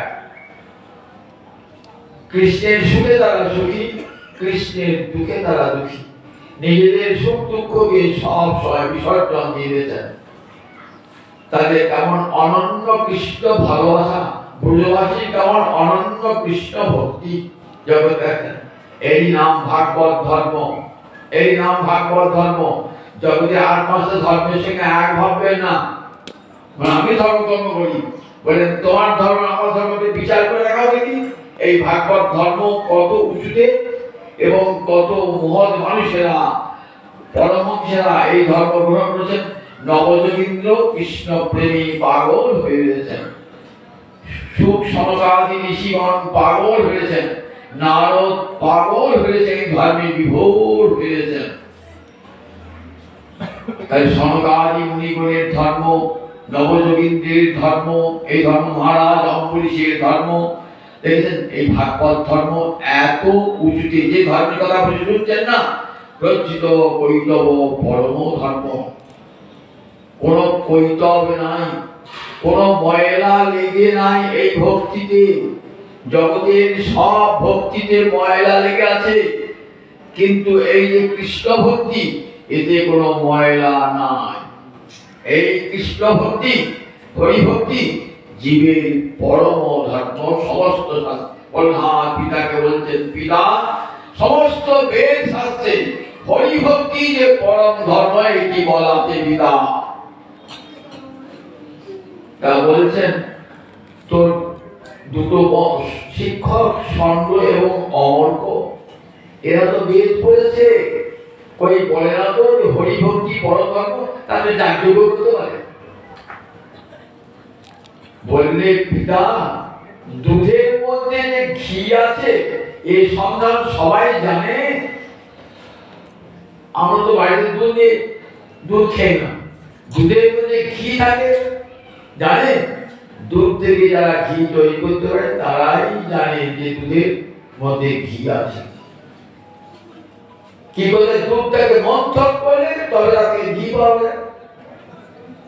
ঠিক তেমনি শাস্ত্র সমুদ্র মন্থন করলে পাওয়া যায় হরি ভক্তি পরম ধর্ম, তার আর বড় ধর্ম নয়। সংসিদ্ধি হরি নাম বলেন, একমাত্র জীবনের সমসিদ্ধি বিষয় বলে হরি দোষণে, গোবিন্দ দোষে, কৃষ্ণ দোষণে। এটি জীবের পরম ধর্ম। সেই পরম ধর্মের কথাই শ্রীমদ্ ভাগবতে বলা আছে, ধর্ম প্রচিত কৈতব পরম নির্মৎসরাং সরাং। কাদের ধর্ম? যারা নির্মৎসর সাধু, তাদের ধর্ম। যার তার ধর্ম নয়, নির্মৎসর। নির্মৎসর মানে মাৎসর্যবিহীন। মাৎসর্য একটা রিপু, রিপু মানে শত্রু। কাম, ক্রোধ, লোভ, মোহ, মদ, মাৎসর্য।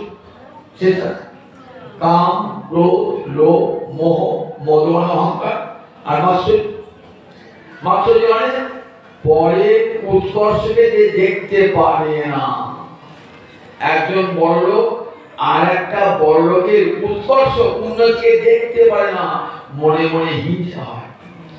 একটা বিদ্যার মানুষ আর একটা বিদ্যার মানুষের বিদ্যা শুনে মনে মনে হিংসা করে। মাৎসর্য বিষদশন কামড়ের অনুক্ষণ। মাইকেল মধুসূদন আত্মবিলাপ কবিতায় বলছেন, ওরে বাবা এই ভয়ঙ্কর বিষদশন, মাৎসর্য বিষদশন, কামড়ের অনুক্ষণ। সবসময় কামড়ি করে, সাপের মতো সবসময় কামড়। আপনি একটা ভালো বই লিখেছেন তো, আর একজন স্বামী সেটা ভালো বই লিখেছেন। তো সেই বইটা সব প্রশংসা করতে লাগলো, আপনার বইটার প্রশংসা নাই। তখন আমি কি করে ছোট করা যায়, তাকে নানান রকম তার খুঁজে খুঁজে তার দোষগুলো খুঁজে খুঁজে বার করবে। একটা মানুষকে সমাজে পায় কি ভালো মানুষ, আর একটা ভালো মানুষ তাকে অত প্রশংসা করে না, সেই মানুষ কি করে ও কি করেছিল এই দোষ আছে সেই দোষ আছে দেখি কি বলে, এটা কি বলে, এটা মাৎসর্য। মাৎসর্য এটা সাধু একটু থেকে যায়, যারা সাধু ভক্ত তাদের মধ্যে থেকে যায়, তারা কাম ক্রোধ লোভ মোহ মদ এই পাঁচটাকে ত্যাগ করতে পারে, কিন্তু মাৎসর্যকে ত্যাগ করা বড় কঠিন। বড় তার কত সাধনা চাই বলবে মাৎসর্য। কিন্তু ভাগবত পরমহংসেরা এই মাৎসর্যটাও তাদের অন্তরে নাই। অপরের উন্নতি মঙ্গল কল্যাণ দেখে তাদের মনে হিংসা হয় না, তারা কারো দোষ খুঁজে বেড়ান না। জগতে আমরা লোকে দোষ খুঁজে সিদ্ধান্ত তো দোষটাই খুঁজে খুঁজে বেড়াই। আমরা মাছির জাত, বক্সিতা বর্ণামী শক্তি। মাছি কোথায় যা বলেন দেখি, যেখানে ঘা আছে, যেখানে পুজ আছে, রক্ত আছে, সেখানে মাছি মক্সিকা বর্ণামী শক্তি। মাছিরা কোথায় যায়, যেখানে ঘা আছে, পুজ আছে, রক্ত আছে, সেখানে মাছিরা ঘুরে বেড়ায়। আর মৌমাছি কোথায় যায়, বগুড়ার যেখানে মধুতে শক্তি। তারা কি করে, যেখানে মধু আছে সেখানে যায়। গুণটা তারা দেখে, গুণটা তারা দেখে। একটা লোক একটা দোকানে আতর বিক্রি করছে, আতর আনবে তো সুইট সেন্ট খুব গন্ধ, আতর দামি গন্ধ, তা সে আতরটা বের করা সবাই টাকা শুকিয়ে দিচ্ছে। ও টাকা পায় না, ও বিনা পয়সা গেছে, ও পাঁচটা বিক্রি হবে ঢুকাচ্ছে। আর সাধু বলছো না রাখো, তো বিনা পয়সা দিই সবাইকে শোকাচ্ছে। দেখো কত মানুষকে সুগন্ধ শোকাচ্ছে, তো গুণ আছে না দেখেছে। অসাধু সে ওর দোষটা খুঁজে বার করছে, আর সাধু ব্যক্তি ওর মধ্যেই গুণে আবিষ্কার করবে। দেখেছো কত মা নিজের পয়সা খরচ করে দেখো আর ওটা শোকাচ্ছে। এতটুকু অসুয়া বোধে নয়। অসুয়া মানে কি বলবি, গুণের দোষাবিষ্কার অসুয়া মানে কি, হিংসাতীয় বড় অসুয়া, হিংসাতীয় বড় অসুয়া। আমরা বলি অসুয়া মানে হিংসা, কিন্তু অসুয়া হিংসা এক নয়, কিন্তু অসুয়া হিংসাতীয় বড়। কিরকম অসুয়া, গুণের দোষাবিষ্কার, কারণ গুণের মধ্যে দোষ খুঁজে বেড়ায়, গুণের মধ্যে দোষ খুঁজে বেড়ায়। তারপর গুণের মধ্যে একটা লোক এত গুণে উন্নয়নিত, লোকটা সব কিন্তু পাচ্ছে না, কেউ জানো তো ও এত গুণী বলছে, এত প্রণাম করছে, ওটা কি অসুবিধা না, ওইটাই দোষ আছে শেষ। আর তোমার সঙ্গে তার অন্তরে ওই খুনটা খুঁজে বার করছে। তার মক্সিকা প্রণমিচ্ছন্তি মধুচ্ছন্তি ঘোড়া। ভক্ত কেমন, ভক্ত ওই ভ্রম, তারা মধুটাই পান করে, ফুলের অন্য কোনো গুণ দেখে না। ফুলে মধু আছে এটাই তারা গ্রহণ করে। ফুলকে মোটাই খেয়েছে, ও খেয়েছে, এসব তারা লক্ষ্যই করে না। তারা ওই মধু খেতে মধু পানে দিয়ে মত্ত হয়ে পড়েছে। জগতে যারা অসাধু তারা পরের দোষ খুঁজে খুঁজে বেড়ায়, সাধু ব্যক্তিরা মুখ খুঁজে বেড়ায়। কারা, এই ভাগবত ভক্ত যারা, তারা কারো দোষ দেখেন না, সকলের দোষটাকেও তারা গুণ বলে মনে করেন। দোষের মধ্যে থেকে তারা গুণের আবিষ্কার করেন। তারা এমনই মহান এই জনের ধর্ম, এই ভাগবত ধর্ম। কিছু চাওয়া পাওয়া নাই, ভগবানের কাছে কিছু চাইবে না। আর একটা ছোট্ট উদাহরণ দিয়ে আমার বক্তব্য শেষ করব। গৌরাঙ্গ লীলায় আপনারা শুনেছেন তো খোলা বেচার শ্রীধরের কথা। খোলা বেচা মানে কলার খোলা, কলার পেটি, কলার পাতা, সে সেই গরিব মানুষ এটাই সে বিক্রি করতো বাজারে বসে বসে। মহাপ্রভু বাজার করতে গিয়ে ঘুরে ঘুরে ওই শ্রীধরের কাছে যেত। শ্রীধর খুব মহাপ্রভু ভক্তি করতেন, ব্রাহ্মণ দেবতী যে গঙ্গায় খুব ভক্তি। ঠাকুর এসেছেন, একটা ঠোঁট দিলাম আজকে, টাকা লাগবে না, ঠোঁট দিলাম, এক দুটো কলা পাতা দিলাম, পয়সা লাগবে না, এক পর মোটা দিলাম, পয়সা লাগবে না, কিছু দিতে পারে এই পয়সা নেন, কিছু পয়সা দিতে হবে। মহাপ্রভু কে দিতেন, পয়সা দিতেন না।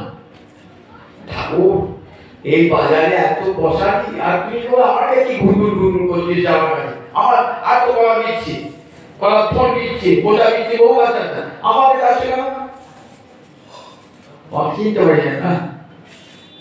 মোর জোগানিয়া প্রভু নাই ছাড়িয়া, আমাকে যারা চিরদিন জিনিস বেচে আমি দাঁড়িয়ে কোনোদিন ছাড়তে পারি না। তো তুই তো যুগে যুগে আমাকে ফল মোটা কলা দিস, তুই ছাড়তে পারি? এটা বুঝতে পারতো না।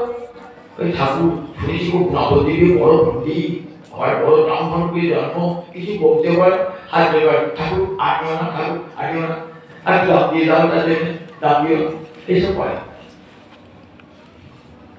যেদিন শিবাসনে মহাপ্রভু সাক্ষ্য হইয়া, সাক্ষ্য মানে 8টা প্রহরে একটা দিন রাত, তার 7 প্রহর মানে 21 ঘন্টা, এক একটা প্রহর 3 ঘন্টা, এক একটা প্রহর তার 7 প্রহর মানে 21 ঘন্টা। 21 ঘন্টা মহাপ্রভু শিবাসনে বোধহয় যেখানে বিষ্ণু থাকে সেই বিষ্ণু সিংহাসনে বসে বসছে, আপন স্বরূপ প্রকাশ করছেন মহাপ্রভু। মহাপ্রভু ভগবান রাধা কৃষ্ণ মিলিত এক অঙ্গে, রাধা কৃষ্ণ এক অঙ্গে, রাধা কৃষ্ণ যাদের ভক্ত সেজে ভজন করছে। সেদিন 21 ঘন্টা কৃপা করবার জন্য বসেছে, সবাই কি কৃপা করছে, যে যাচ্ছে তাকে কৃপা করছে। বলছে শ্রীধরকে ডাক, শ্রীধর আবার কি, শ্রীধর আবার কি, নাভি লোক হলে সবাই আগে আগে ছিলেন, কিন্তু শ্রীধর তো নাভি লোক নয়, সে ঠোঁট বেছে, সে গলা বেছে, মোটা বেছে, যদি ধানের আলু কম থাকতো তাহলে চিনতো কি, কোনো মেয়ে থাকে চিনতো কি, সামান্য একটু গলার পাতা আর ঠোঁট বোঝা বাজারে এক করে বসে বিক্রি করে, তাকে গেছি বাড়িতে খড়ে খড়ে খড়ে একটু মাথার চালে খড় নেই, ফুটো জল পড়ছে, মাটির দেওয়াল ধেসে পড়ছে, সেইটাই থাকে গরিব মানুষ। আর গঙ্গার খুব ভক্তি, গঙ্গা যা কি উপার্জন হয় না সেগুলো অর্ধেক গঙ্গার সেবায় রাখি দেন, আর দেখবি সাধু বৈষ্ণবের সেবায় বাকি নিজে পূরণ করে। এত পরম ধার্মিক। আদিবারাত্র হরে কৃষ্ণ কৃষ্ণ কৃষ্ণ হরে হরে, হরে রাম রাম হরে। পাশের পরিবেশটা বুঝতে পারে না, কি বলতো, দেখো বেটার পেটে ভাত পড়ে নাই তো, তাই সারা জিজ্ঞাসা নাম করছে পাশাপাশি এমন সব ব্রাহ্মণ, দেখেছেন তো এমন সব ব্রাহ্মণ দেখবেন একবার। বলছেন বেটার পেটে চাষা, ওর পেটে ভাত পড়ে নাই, খড়ের চাল নাই, আর রাত্রি বসে খালি করে হারিয়ে করছে, সবাই ঘুমাই দিচ্ছে, খেতে পায় না তো, রাত্রে জেগে থাকে, খিদে পায়, আবার দুই নম্বর এসব করছে। বৈষ্ণবদের আর শক্তি দেবতাদেরও নাই, বৈষ্ণব চিন্তি শক্তি দেবেরও অর্থাৎ দেবতারাও চিনতে পারেন না বৈষ্ণবকে। শিব তখন খুঁজে খুঁজে সব শিবাস পণ্ডিত সঙ্গভঙ্গি খুঁজে, কোথায় কোথায় শিব, কোথায় শিব, কোথায় শিব, রোজ ওই লোকটা মনে হয় শিব বলে, ভাঙা বাড়িয়ে দিয়া খড়ের চাল ফুটো, ওই লোকটা মনে হয় শিব। দেখো কেউ নাই, রাত্রি খন্ড বেশি হয়রান করছে, একটা খন্ডের পুঁজি আর একটু গলার কথা, গলার ঠোঁট নিয়ে থাকে, তো আমি শিব, হ্যাঁ প্রভু তোমাকে ওই বাবরি কত বড় পণ্ডিত, কত বড় নামিও, আমিও যাবো, আমার যাবার ক্ষমতা, আমি যাবো, চলো প্রভু আদেশ হয়েছে তোমাকে যেতে হবে। কেন তোমাকে চলে যেতে হবে? মহাপ্রভু তার সামনে গিয়েছে না, কি দেখছেন? তার উপাস্য দেবতা মুরলী মোহনে গোবিন্দ মোহন মুরলী গৌরীকে দর্শন করছেন না, বিদ্যার ঔদ্ধত্য যুক্ত মহাপ্রভু নন, দেখছেন মুরলী মোহন কি চাইছে। ওই বাবা নবদ্বীপে আমার কাছে কতদিন থোর পোষা নিয়েছেন, দাম নিয়েছি আমি, আমি হাত থেকে কেটে দিতাম। আমার আরাধ্য দেবতা গোবিন্দ বলতাম, তুই যে গঙ্গার উপাসনা করিস না, তুই সেই গঙ্গার বাপ। ঠাকুর কি বলছি গঙ্গার বাপ কানে আঙুলি দেন, সত্যি তো গঙ্গার বাপ। গঙ্গা কোথায় গেছে? গোবিন্দের চরণ, সেই গোবিন্দের যে গৌর হয়েছে চিনতে পেরেছে। আমি যার উপাসনা করি গঙ্গা, সেই গঙ্গার বাপ হলেন আমার আরাধ্য দেবতা মুরলী মোহন কৃষ্ণ। কি বল শিবর, তোর কাছে অনেক থোর মোচা কলা খেয়েছি, আর যা চাইবি তাই, যা যা খেয়েছি সেসব ধার শোধ করবো, তার অনেক বেশি মুক্তি পাবো। শিবরের গুণানি জলধারা, মহাপ্রভু দর্শন করে চুনানি জলধারা হয়ে চলেছে। হাত দুই অনেকক্ষণ পরে বলছে, প্রভু অনেক ঠকা ঠকিয়েছ আমাকে, আর আমাকে ঠকাতে পারবে না। অনেক বঞ্চনা করেছে প্রভু, আর আমি বঞ্চিত হতে রাজি নাই প্রভু। আমার কাছে কিছু নেবি না, আমাকে দর্শন করবি তো চাই, নেবি না? দেখেন গোটা বিশ্বে সবাই, চৌদ্দ উপরে সবাই আমার কাছে চাইছে, টাকা দাও, ধন দাও, দৌলত দাও, পয়সা দাও, সবাই চাইছে। তুই কিছুই না? বলে না, সে যে যায় চায় চাক, আমি চাই না প্রভু। তুই কি নিবি? আমি কিছু বলা প্রভু, কিছু নিবি না? কিছু না নিলে তোমার অপমান হবে না? নাম না বলতে পারবা, কিছু না নিলে তোমার অপমান হবে না? না প্রভু, আমার আরাধ্য ভগবান, আমি তো তোমাকে মান দিতে পারি না, তোমার কখনো অপমান করবো না প্রভু। নাও না বলছো, কি প্রার্থনা করেছে শেষ কালে? প্রভু বেশ একটা জিনিস দাও, যে ব্রাহ্মণ কালিলেন মোর খোলা পা, সেই ব্রাহ্মণ জন্মে জন্মে হোক মরণা। যে ব্রাহ্মণ মোর শোনে করিল বন্দন, মোর প্রভু হও তার চরণ যুগান। এই প্রার্থনা পূরণ করো। যে ব্রাহ্মণ গাইলেন মোর খোলা পা, কলার খোলা করার কথা, যে ব্রাহ্মণ আমার কাছে কেড়ে কেড়ে নিয়েছেন, জন্মে জন্মে যেন আমি তার সেবা করতে পারি।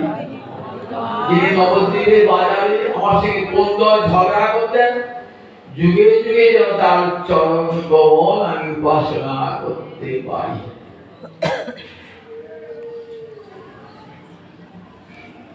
শিবর ওই মূর্তি দর্শন করে যখন পাগল হয়ে গেল।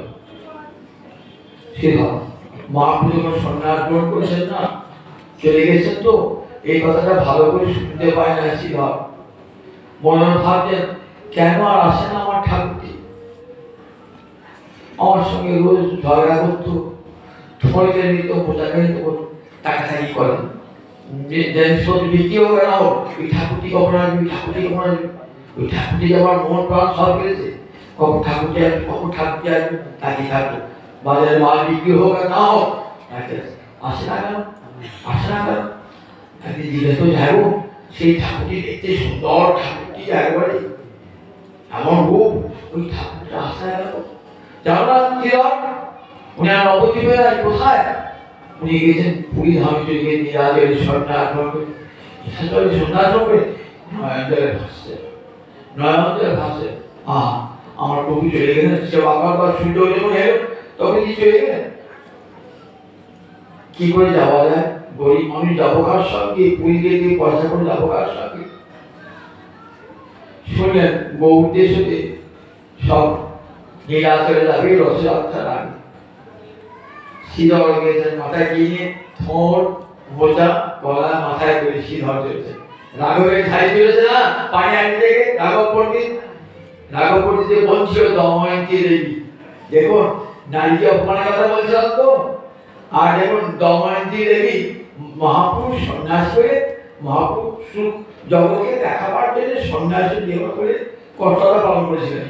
কিন্তু কত ভালোবাসতো দময়ন্তী, প্রতিদিন আমার মহাপ্রভু কি খেতে ভালোবাসে, মহাপ্রভু তাদের শিরিন নাড়ু, নারকেলের নাড়ু, তারপরে আমার চিড়ের কত প্রকার চিড়ের নাড়ু, কত প্রকার নাড়ু তৈরি করে গেছে।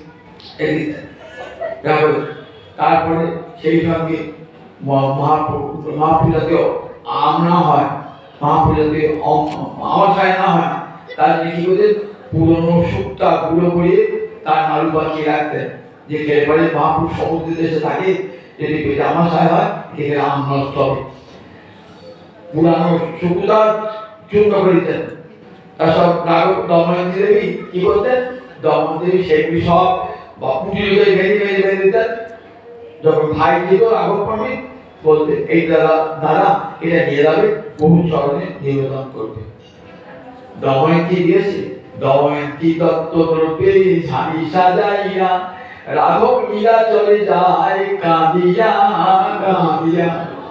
কত ভালোবাসা, কত ভালোবাসা দময়ন্তী, কত ভালোবাসা। নারী হৃদয়ে ভগবান আমরা সম্পদ দিয়েছেন ভালোবাসা, নারী হৃদয়ে সেই ভালোবাসা মহাপ্রভু করেছেন, নারী করে সমাজ রাজি করেছেন মহাপ্রভু। পরমাদরে দময়ন্তী দিয়েছে গোবিন্দ সারাতেন রাঘব পণ্ডিতের ভগিনী দময়ন্তী দিয়েছে মহাপ্রভু পরমাদরে শিখে গ্রহণ করতেন। পরমাদরে মহাপ্রভু শুনেছেন মহাশয় সমাজ আমাদের তুলনা হয়। মহাপুরুষ কলিকালে সন্ন্যাসী না, কলিকালে সন্ন্যাস মহাপুরুষই বলেছেন, সন্ন্যাস কলিকালে সন্ন্যাস নাই, পুরাণে পন্থ ধরেছে। সন্ন্যাসের ধর্মও নাই, সন্ন্যাসও নাই, সন্ন্যাসের ধর্ম নাই। শুধু নিজেকে সংযত রাখবার জন্য যারা সংসার ত্যাগ করেছেন বিশেষ করে সে বলছেন এখন নারীর কাছে দূরে থাকবে। কিন্তু মাতৃ সমান নারী, তাদের তো ত্যাগ করা যায়নি, ভগিনী সমান, কন্যা সমান, তাদের ত্যাগ করা যায়নি।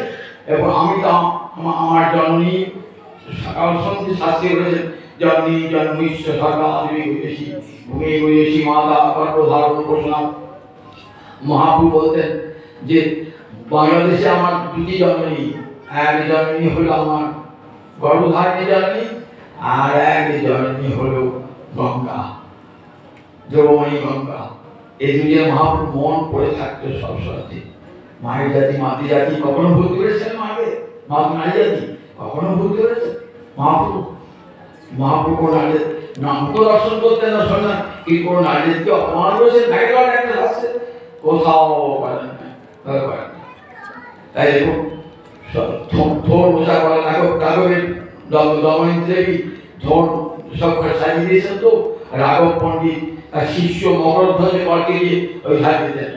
আর শ্রীধর সঙ্গে যেত একটা ঝুড়ি ভক্তি থোর কলা মোজা নিয়ে। কোথায় আছে গৌরহরি? পুরী আমি বুঝছি কোথায় আমার প্রাণ হারা গৌরহরি, কোথায় আমার মন প্রাণ নিয়ে হরণ করে গৌরহরি কোথায়? বুঝে বুঝে মাথায় যে ঝুড়ি খুঁজে খুঁজে বেড়াচ্ছে। শুনলেন কাশী বিশ্বের ঘরে আছে, কাশী বিশ্বের বাড়ি গম্ভীরা। কোথায় কাশী বিশ্ব? বলে দাও না কাশী বিশ্ব, কাশী বিশ্বের বাড়ি কোথায়? ওগো পুরীবাসী বলে দাও না কোথায় কাশী বিশ্বের বিশ্ব কাশী বাড়ি? সম্মান পেলেন, রাঘবের ধারী সমর্পণ হয়েছে, দাঁড়িয়ে আছেন শ্রীধর আকাশে। প্রভু প্রভু সব থোর মোজা কলা নিয়ে এসেছি প্রভু, যত খুশি থোর খাও, মোজা খাও, কলা খাও। আমি এবার থেকে প্রতিদিন তোমাকে থোর দেবো, মোজা দেবো, কলা দেবো। তোমার হাত থেকে থোর কিনে নিচ্ছি, মোজা কিনে নিচ্ছি, কলা কিনে নিচ্ছি। আর আমি যাবো না প্রভু, তোমার কাছেই থাকবো, প্রতিদিন তোমাকে থোর কলা মোজা খাওয়াবো প্রভু। ঠিক আছে? গৌরীরা দেখেছেন এই ভাগবত ধর্ম কত বড়, কত উঁচুতে, যেখানে নিজের বিন্দুমাত্র সুখবার্তা নাই, সবটাই কৃষ্ণ সুখীর জন্য, সবটাই কৃষ্ণ সুখের জন্য। এই ভাগবত ধর্মই আমার মহাপ্রভুর কৃপার দান। লোকে বুঝতে পারে না যে মহাপ্রভুর দামটা অন্যান্য অবতার চেয়ে কত বড়, এটা বলবার ক্ষমতা নাই। কত বড় অন্যান্য অবতারতা, মনে করেন গৌরাঙ্গ অবতারতাই, গৌরাঙ্গ হয়ে আমাকে কত বড় রানে ধন্য করে গেছেন। কলির জীবকে দিয়ে গেলেন এই পরম ভাগবত ধর্ম, নিজে নিজে আচরণ করে জগৎ জীবকে শেখালেন সেই ধর্ম। এত বড় করুণার ঠাকুর। ভাগবত ধর্ম মানে কাদের ধর্ম? থেকে ব্রজ গোপীদের ধর্ম, ব্রজ গোপীদের ধর্ম। নিজেদের সর্বস্ব বিনা ত্যাগ করে গোবিন্দ চরণে আত্মসমর্পণ। গীতায় আমরা সর্বধর্মান পরিত্যাজ্য মামেকং শরণং ব্রজ, এই যে সর্বধর্ম ত্যাগ করে গোবিন্দ চরণে নিজেকে সমর্পণ করেছেন এমন ভক্ত একটা জগৎ আছে। আমরা দেখেছি মহারাজ অম্বরীশ, নারদ, সব কত ভক্ত দেখেছি, কিন্তু সর্বধর্ম সমর্পণ করা হয় না।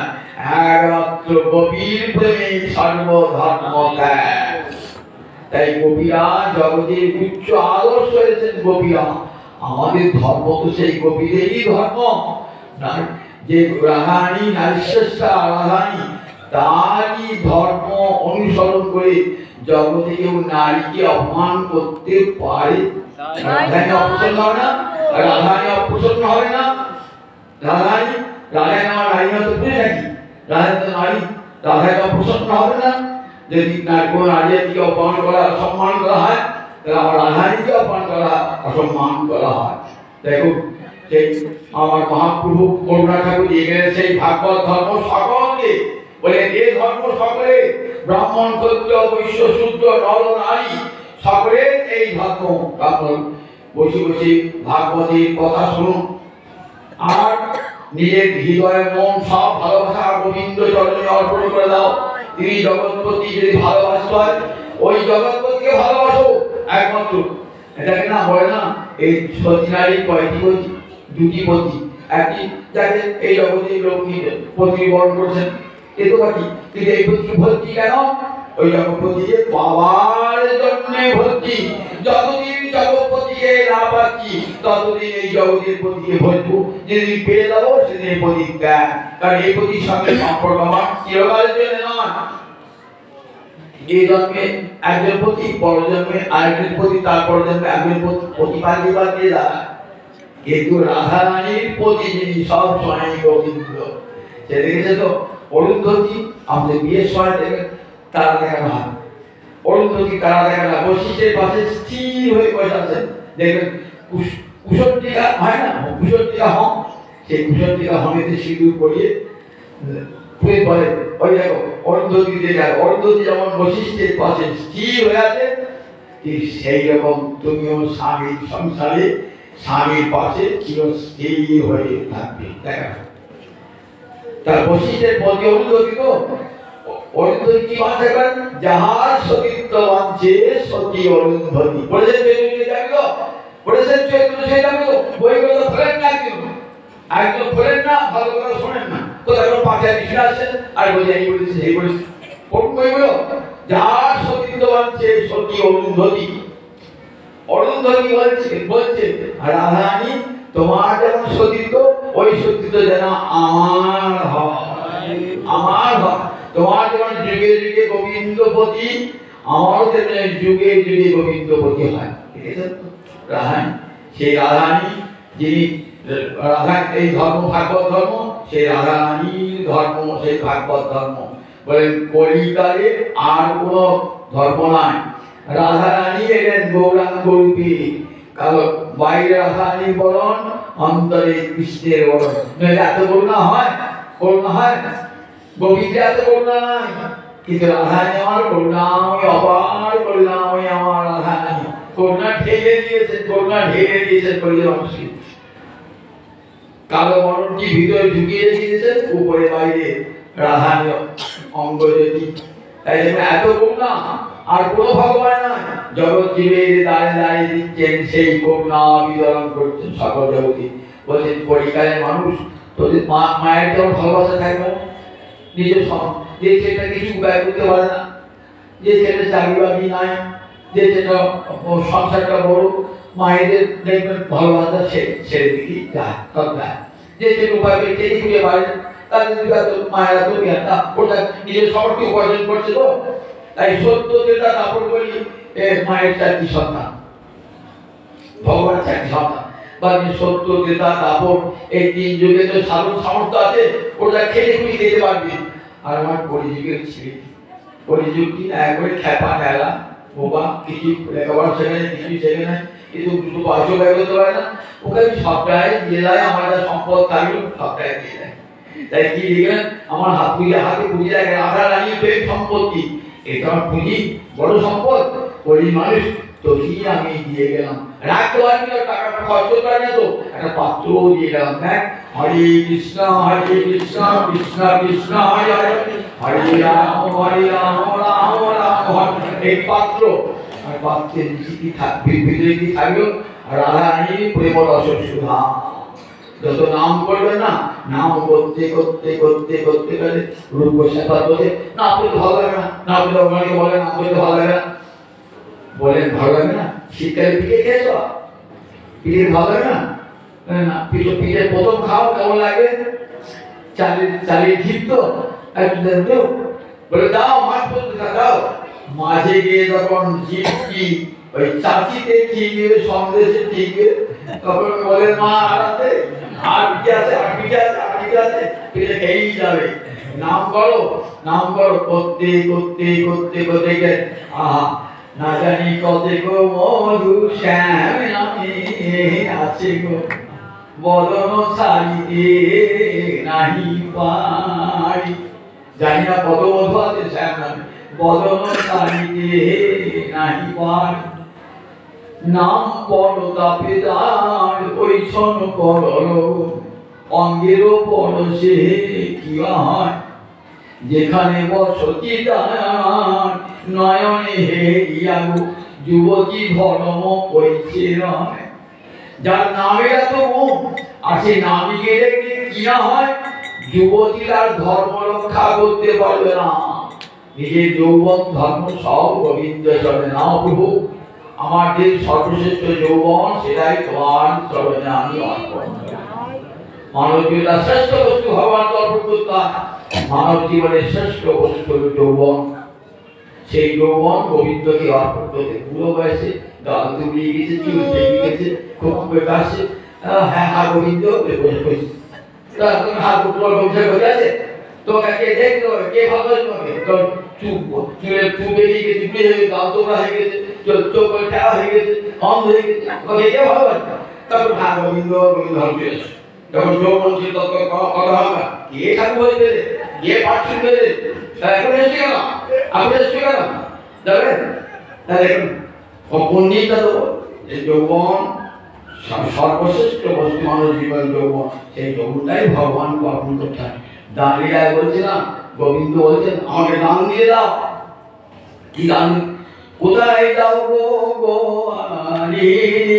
কোথায় তোমার ঘর মগলের রাজার স্বর্গে আমি দাও যৌবনে ঘর কত শুরু করাবো পথে হাঁটতে মালিক কি করতে পারে পয়সা দেবে না তো কি করে তো দুনিয়া দাঁড়িয়ে দান শুরু করতে দেবে তো কি বলো কি টাকা পয়সা লাগবে বলছে আমার কাছে যৌবন কর ও বাবা যে তুমি শুনে যৌবন আমার কর যৌবনকে কর যায় নাকি তার মানে তোমার যৌবনটা দাও আমাকে আমার সেবাতে যৌবনটা দাও বুড়ো বয়সে আমার সেবা হবে না যৌবনে যদি সেবা করো তবে বুড়ো বয়সে সেবা হবে যৌবন থাকতে সমস্ত দেহ মন প্রাণ আমাদেরকে অর্পণ করে দাও যৌবন কর এটাই ভগবান বলে দেখো এমন ধন্য মানব জন্ম পেয়েছো সুদা কোথায় মানুষজন কত নাম বলুন দেখি এই মানুষজন ভগবান কত কোটি কোটি টাকা দিয়ে মানুষজন তৈরি করেছেন দুটো লিভার পিছিয়ে কত হবে দুটো কিডনি পিছিয়ে কত টাকা হবে বলেন কয়েক লক্ষ টাকা 20 লক্ষ টাকা হবে হাতটা বিক্রি করে 30 লক্ষ টাকা হবে তারপর চোখ বিক্রি করে 20 লক্ষ টাকা হবে তাহলে দেখুন এই দেহের অঙ্গ যদি বিক্রি করে কত কোটি টাকা দিয়ে দেহটাকে করেছে ভগবান আবার মরার পর হাতটাও বিক্রি হবে মরার পর স্বর্গদিকে আসে না এই বলে আমি হাতটা কিনেছো পয়সা দাও হাত আমার মরা হাতটা কাছাকাছি দিয়েছো পয়সা কিন্তু আসে তার পয়সা পেয়ে যাবে এত এমন সুন্দর মানব দেহটা দিলেন যার এত দাম, কোটি কোটি টাকা দাম। হ্যাঁ, আর সেই মানব দেহটা কি করেছি, ভালো মন্দ খেয়েছি, পরনিন্দা পরচর্চা করেছি, সিনেমা বায়োস্কোপ দেখেছি, ফুর্তিতে কাটিয়েছি, বুড়ো হয়েছি, বিছানায় পড়ে আসছি, কাঁদছি, বিছানায় পুরো সজ্জা করেছিলাম, সেখানে পাশাপাশি স্ত্রী ছিল, সেই স্ত্রী পাঠিয়ে দিয়েছে। বলে বাবার কি দুর্গন্ধ, লোকটা দেখা ওষুধের গাড়ি, একদিকে শুয়ে আছে বুড়ো মানুষরা, আর এক পাশে ওষুধের গাড়ি, না শিখিয়ে পালাবে। এই বুড়ো আপনটা কবে যাবে? যাওয়া বলে বৃদ্ধ উপার্জন শক্ত, তারপর নিজ পরিবারের রক্ত, পশ্চাৎ ধাবতী চঞ্চলতে, বর্তার পিছনি কবিনগে। টাকা ব্যয় করছে, যৌবন ছিল, তারপরে আর মাথা মাথা বউ বলছে তোমার কোন আগে থাকতে পারি না, তাই মনে আগে থাক। বুড়ো বাচ্চাদের তো পাইয়ে এই বুড়োর মূলে আপনটা মূলে মারছি বাবা, আর পারছি না, সেবা করতে পারছি, দেখেছেন তো, সেবা করবে না। তাহলে গোবিন্দকে শেষের দিনে সে জন্মিনে কিন্তু হরি আপনি হবে। গোবিন্দ আমার আপনজন, আমি যদি রোগী থুকটু করে গোবিন্দকে আমার হৃদয়ে পরমাত্মা থাকবেন। আমাদের মানুষ না হয় নর্দমান কি হয়, তবু গোবিন্দ আমার সঙ্গে থাকবে। স্বর্গের দেবতা হয়, তবুও আমার সঙ্গে, তার কার সাথে সম্পর্ক? গোবিন্দের সঙ্গে আমার চিরকালের সম্পর্ক। সেইকে ভুলে আসি, সেইকে ভুলে কেমন রাখি, তাকে ভুলে করে থাকি, অতি মূল জন্ম হলে ভুলে থাকে। বললেন তাই ভগবানকে চেনাবাজি স্বয়ং ভগবান এলেন, নাম হলো শ্রীকৃষ্ণ চৈতন্য। কৃষ্ণ কি বস্তু তোমরা জানো না, এই চৈতন্য দান করবার দিন আমার গৌরাঙ্গ হরি আবির্ভাব। সঙ্গে নিতাই চাঁদ, করুণার মূর্তি নিতাই চাঁদের সঙ্গে সঙ্গে কি বলেন, অগ্রত পরমানন্দ নিত্যানন্দ নাথ, অভিমানে শোভা নিতাই আমার নগরে বেলায়।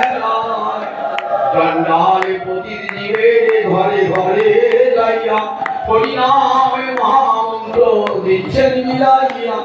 মিলাই আমার যারে দেখে তারে কহি দন্তে দিন ধরি, আমার কি একবার বল গৌর হরি।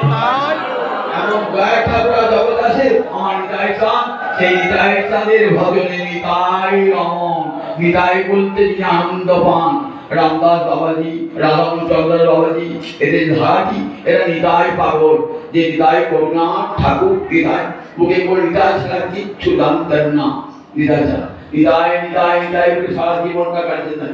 বলে নিতাই গৌর রাধে শ্যাম জপ